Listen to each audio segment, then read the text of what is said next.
Well, good morning. Welcome to Board Game Barrister, our local game shop in Milwaukee, Wisconsin. It is Tuesday, which means we've just finished our first ever game of Decorum, an awesome game where we are all roommates who've just moved in together. We have very specific needs for the decor, but we're not going to talk to each other about it. We're just going to start changing things and see how it goes. We'll talk about how that works in just a second. I am here with my fellow barristers, Elizabeth, Glenn, and Ian, and we're going to talk through everything we thought about the game, why it was so fun, even on the easy mode we barely got through, how the two-player campaign works, the unlockable content, all that good stuff, no spoilers. But before we do that, we're going to talk about how the game plays for a minute. Decorum is a game played in scenarios. Every time we sit down to the table, we're going to choose a new scenario to play with its own difficulty.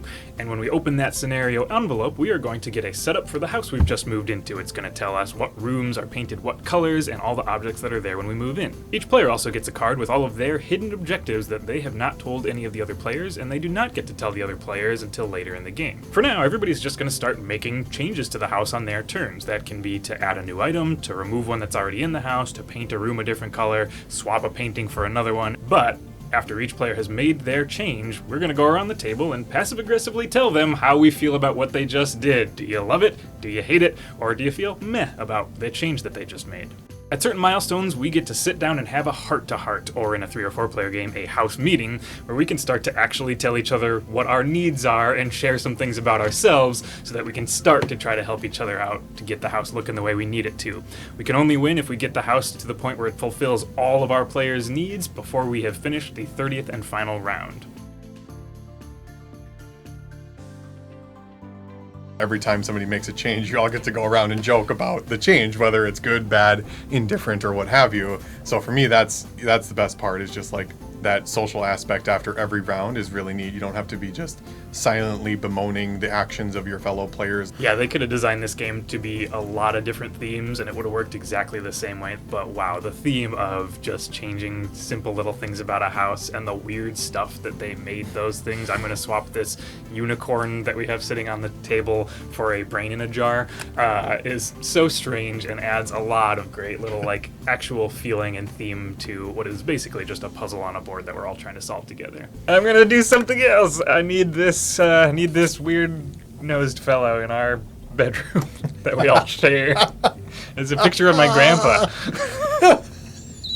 It's an antique, see? Let's get in that bathroom. Yep. My grandpa. You guys are spending a lot of time. Your grandpa's everywhere, dude. That's We painted a series. I've got a series, That's guys. really over the top. It's just there. 2 of your grandpa. Come on. He's really. contemplative. No, that's really too much. That's. I, for one, love these cards. Yeah. Which these are each of my objectives that are on my main card. I get a small card, and when we have our house meeting, I can give one player this card. So now I've got a teammate working on this objective with me, which is great. I like that it starts off somewhat indirectly cooperative, where you're like at the beginning parts of the game, you don't really care what anybody else is doing. No. You only care about like trying to accomplish your goals. It progresses in cooperation throughout the game the more information you have, because then you start getting team ups with people because you know what their objectives are. And then once we started sharing information, then you start thinking, okay, I've been satisfied now for 3 rounds. Let me start working on other people's stuff, or really paying attention to what they're doing to make sure we can get those final pieces in place. This is a fully cooperative game, but it does have one very competitive element, and that is the experience of saying, "So there, ha," which you usually get in a competitive game. Apparently, I've steamed Glenn, so We've all steamed Glenn. I'm not mad at all. I'm not mad. I'm not mad. I'm fine. You disappointed? I'm just fine. Are you done? I'm done. Good. That's great to hear. Oh, I like that. I'm glad that you're oh done. man. There you All go. right, I won't repaint the kitchen ever again. One thing to take special care on is when you are reading your conditions card, to just read each of those conditions very carefully and the way it's worded, and go over it multiple times in your head. We did have a couple instances of misreading our conditions or misunderstanding, at least temporarily. We got there eventually, but it's something you want to spend some care and time on. All right, so as we've said, this is a scenario-based game. We played one of the easy mode 3 and 4 player scenarios, which look like this in the black envelopes here. There are 10 of these total, and they get harder and harder as you get down in the stack, but you can pick whatever order and whatever difficulty you want to play those in, and just grab one of the 10 each time you're going to sit down with 3 or 4 players.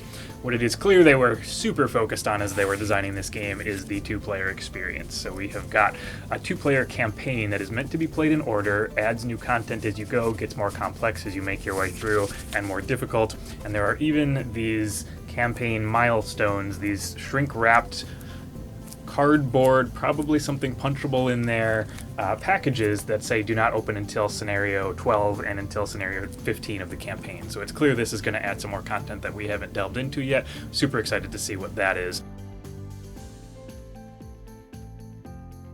I mean, as Andy said, with the scenario, this is definitely primarily made as a 2-player game. But it's nice that you have a 2-player game that when you have 1 or 2 other people over, you can still play it. And you can say, we're just play one of the 3 and 4 player scenarios, and we'll get that little change up as well. The reason I'm so excited about this one and picked it up for myself is because it's a 2-player game with a campaign, but only takes like 15 to 30 minutes to play with 2 players. It took us about 30 minutes to play this easy scenario with 4 players, and I would guess that with 4 players you're going to get up to like 45 minutes. But I love it at 2 because most of the campaign-based ongoing content games that are on my shelf that are for 2 players take hour and a half minimum. So yeah, that's why I picked it up, and that's why I'm so excited is for 2 players, this is usually going to be 15 to 30 minutes. You can play another scenario if you want to, and then you can stop whenever you feel like you're ready.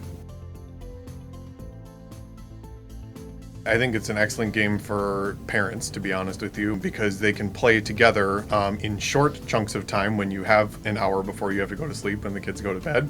And when you all want to play a game together, you can bring the kids in to play the 3 or the 4 player version of it. And it's deceptively educational because you're teaching the kid about compromise. That's true. All right, Sure. you don't want the bathroom blue. Yep. Yeah. Fine, can I make the kitchen blue? All right, we're good. Hey, all right.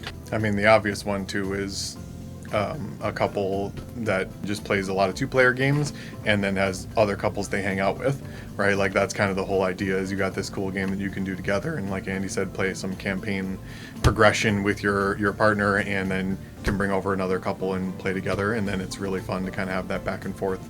If you have roommates Yeah. and you are actively in contention with them over your house a lot, this probably won't help you resolve that. This is the game for sure. Alrighty, thank you so much for joining us while we chatted about our first ever game of Decorum. We had a great time, can't wait to play through some more scenarios in this one.